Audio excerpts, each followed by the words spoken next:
اللہ الرحمن الرحیم اللہم صلی علی سیدنا مولانا محمد وبارک وسلم وصلی علیہ۔ اب چونکہ سال آدھے تک گزر چکا ہے، آنے والا جو وقت ہے یعنی کہ اب مسابقات کا سلسلہ شروع ہونے لگا ہے۔ جیسا کہ آپ کے علم میں ہے کہ 18 اکتوبر سے اتحاد القرہ پاکستان العالمی کے تحت جو مسابقات ہوتے ہیں وہ بھی شروع ہونے والے ہیں، اور اس کے بعد جتنے بھی پاکستان کے مسابقات ہوں گے انشاءاللہ وہ آہستہ آہستہ کر کے، جیسے بنوریہ العالمیہ کا مسابقہ ہے، جامعہ فرقانیہ کا مسابقہ ہے، وہ بھی ہوگا۔ اسی طریقے سے آپ کے علاقے میں بھی بہت سارے مسابقات ہوں گے، تو آپ بھی کوشش کریں گے، آپ کی بھی خواہش ہوگی کہ آپ کے بچے اس میں شریک ہوں۔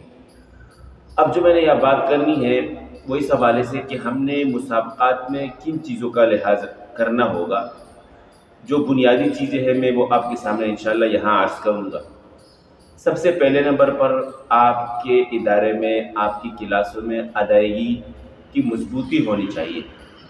یہاں میں پختگی کی مضبوطی کی پہلے بات نہیں کر رہا ہوں، بلکہ میں ادائیگی کی مضبوطی کی بات کر رہا ہوں کہ آپ کے بچوں کی تجوید پختہ ہونی چاہیے، کسی بھی قسم کی اس میں کوئی بھی رعایت نہیں ہونی چاہیے۔ دوسرے نمبر پر بات آتی ہے آپ کے بچوں کی پختگی کی، کہ آپ کے بچوں کا قرآن مضبوط ہو۔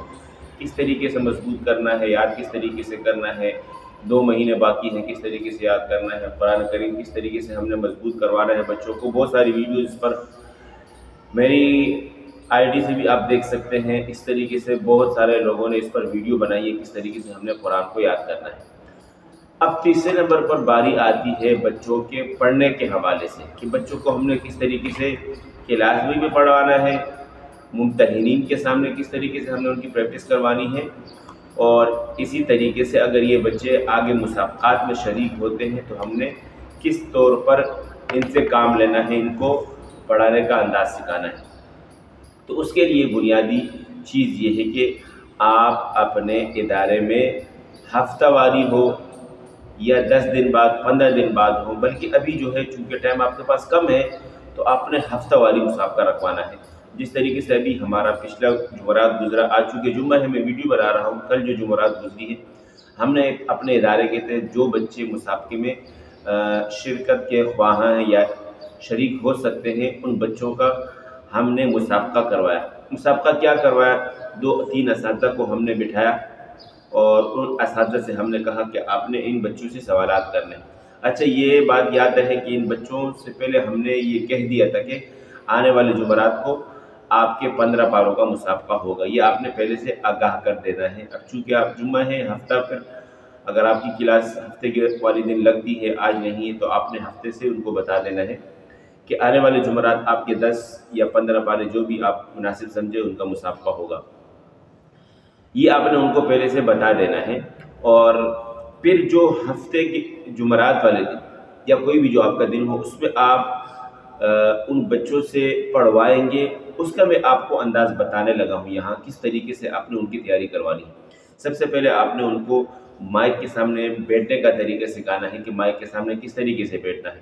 یہ نہ ہو کہ کوئی بچہ آئے اور مائک کے سامنے کبھی ایسے کر رہا ہے، کبھی یہ کر رہا ہے، کبھی کپڑوں سے کھیل رہا ہے، ٹھیک ہے نا، یا کبھی بچہ ایسے بھی کرتا ہے۔ یہ حرکتیں چونکہ بچہ اب ابتدائی طور پر آیا ہے مائک کے سامنے، اس کو نہیں پتہ ہوتی ہیں یہ چیزیں، آپ نے ان کو پہلے سے بتا دینا ہے کہ بیٹا آپ اپنی جگہ سے اٹھ کر آئیں گے تو آہستہ آپ نے اپنی جگہ پر آرام سے بیٹھ جانا ہے۔ اب مائک کو اپنے سامنے سیٹ کر دینا ہے۔ اگر کوئی نہیں بھی ہے تو آپ خود مائک کو ہاتھ لگائیں اور مائک اپنے بالکل منہ کے قریب کر لیں۔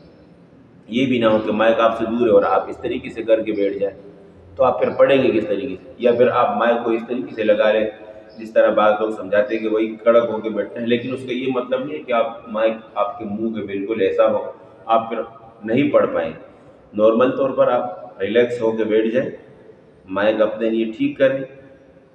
جب آپ سمجھ جائیں کہ ہاں میں ٹھیک طریقے سے بیٹھ گیا ہوں، مائک میرے لیے بالکل سامنے ہے، اوکے ہے، بالکل میرے منہ کے قریب ہے، پھر آپ تسلی سے بیٹھ جائیں اور اپنے ممتحن یا جو بھی جج ہوگا اس کی طرف دیکھیں، وہ آپ سے سوال کرے گا، خوب غور سے آپ نے اس کے سوال کو سننا ہے اچھی طریقے سے، سمجھ میں آ گیا کون سے پارے میں ہے، کہاں ہے، کس جگہ سے میں نے پڑھنا ہے، آپ بسم اللہ کر کے شروع کر لیں۔ اگر سمجھ میں آپ کو نہیں آیا ہے سوال تو آپ ممتحن سے دوبارہ کہیں کہ مہربانی فرما کر اگر آپ دوبارہ سوال دہرا دیں۔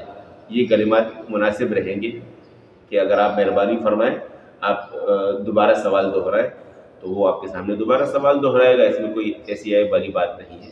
آپ نے خوب سوال غور سے سن لیا ہے، اب آپ کی باری آتی ہے پڑھنے، کس طریقے سے پڑھنا ہے۔ آپ کا جو سٹارٹ ہو وہ بالکل اونچا سٹارٹ نہ ہو، جس طریقے سے عام طور پر مصری انداز میں جو تلاوت کی جاتی ہے اس میں بھی یہ بات کہی جاتی ہے کہ بھائی اگر آپ نے 10 سے 15 سے 20 منٹ تلاوت کرنی ہے تو اس میں آپ کی ابتدا اوپر لیول سے نہ ہو، نیچے سے ہو۔ یہاں بھی میں یہ بات ضرور عرض کروں گا کہ آپ کی ابتدا بالکل اوپر، مطلب اوپر بھی نہ ہو نہ بالکل نیچے ہو، نارمل طریقے سے ہو۔ مثال کے طور پر میں ابھی آپ کو سمجھا دیتا ہوں، یہ آپ نے بچوں سے پریکٹس کروانی ہے۔ الحمد للہ رب العالمین الرحمن الرحیم مالک یوم الدین۔ اب چونکہ یہ قرار ہے اور مقام حجاز پڑھ رہا ہوں، اب اس طریقے سے اس انداز سے وہ شروع کرے گا، الحمد للہ رب العالمین الرحمن الرحیم مالک یوم الدین۔ اب 2 سے 3 آیتیں اس نے پڑھ لی ہے، یا 2 آیتیں پڑھ لی ہے، 3 لائنیں پڑھ لی ہے۔ اب اس کے پڑھنے کا انداز میں تبدیلی آنی چاہیے، جس کو ہم کہتے ہیں کہ جواب۔ اگر آپ کو جواب ذہن میں نہ بھی رہتا ہو، بچوں کو آپ یہ سمجھائیں کہ بیٹا 2 آیتیں بعد 3 آیتیں بعد آپ نے اپنی آواز میں اٹھان پیدا کرنی ہے، اور یہ اسی وقت نہیں آگا جب بچہ مسابقے میں شریک ہے، بالکل نہیں کر سکتا، وہی بھی سے آپ نے ان کی پریکٹس کروانی ہے۔ یہ چیزیں انتہائی ضروری ہوتی ہیں بڑے مسابقات کے لیے۔ اگر آپ کے اپنے ادارے کا مسابقہ ہے اس میں تو چل جائے گا، لیکن اگر آپ کا بچہ بڑے مسابقات میں شریک ہے اور وہ چاہتا ہے کہ میں اچھے نمبروں سے پاس ہوں، میری پوزیشن ہے، تو یہ چیزیں آپ نے ضرور ان کو سکھانی ہوگی۔